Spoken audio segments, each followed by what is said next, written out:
Hi there, Jessica here from Preferred Physical Therapy, where we help people 40 and over stay active and independent, live free from painkillers, and avoid surgery. Thanks for joining me for today's video, where I will be discussing a little bit about tennis elbow.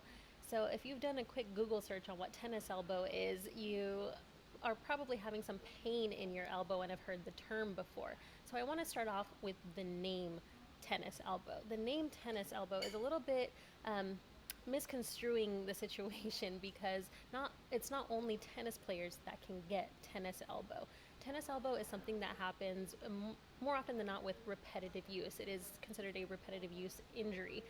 It can happen, yes, with people who play tennis because the mechanism of injury is sometimes hitting that ball and the racket kind of falls back towards you really quickly, and it's a really quick, sharp motion, and you stretch those tendons out a little bit or strain them a little bit, causing a bit of pain right up at the elbow.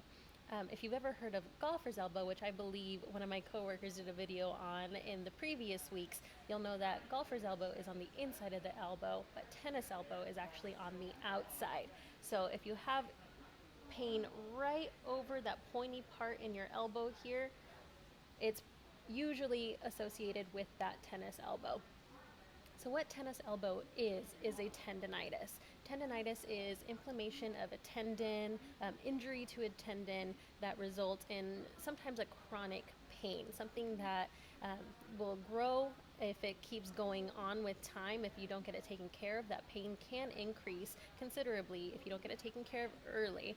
The good news is if you do take care of it early, it's pretty easy to get down to the root cause of it once we do a little bit of testing, poking around, prodding around to figure out where that pain is coming from. And if it is coming from what we call the lateral epicondyle in the elbow, more often than not, it is that tendonitis right in that spot.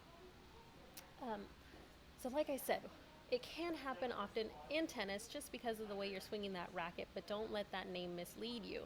It can happen to anyone that is doing repetitive motions. So if you spend a lot of time, say, on the computer, maybe holding your hands kind of weird over the keyboard, it's possible that you could get it. If you, say, work in a factory, doing a motion where you're bringing your arm to and from your body, to and from away from your body, that can lead to a tennis elbow kind of pain as well, a tendonitis.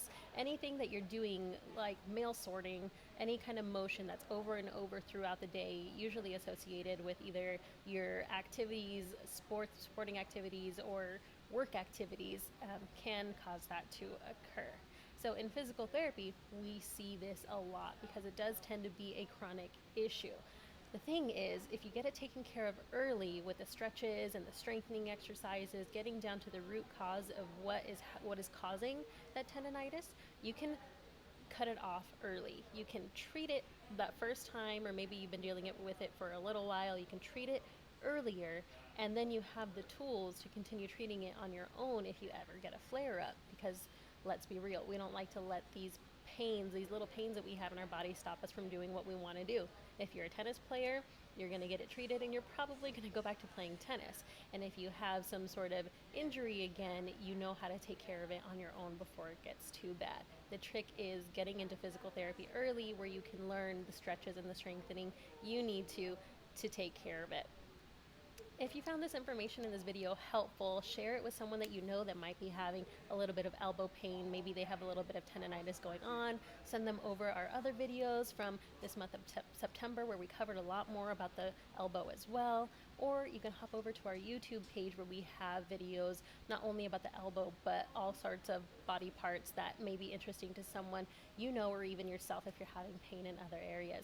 If you like those videos, don't forget to hit the subscribe button, and we will see you back here again later. Thank you.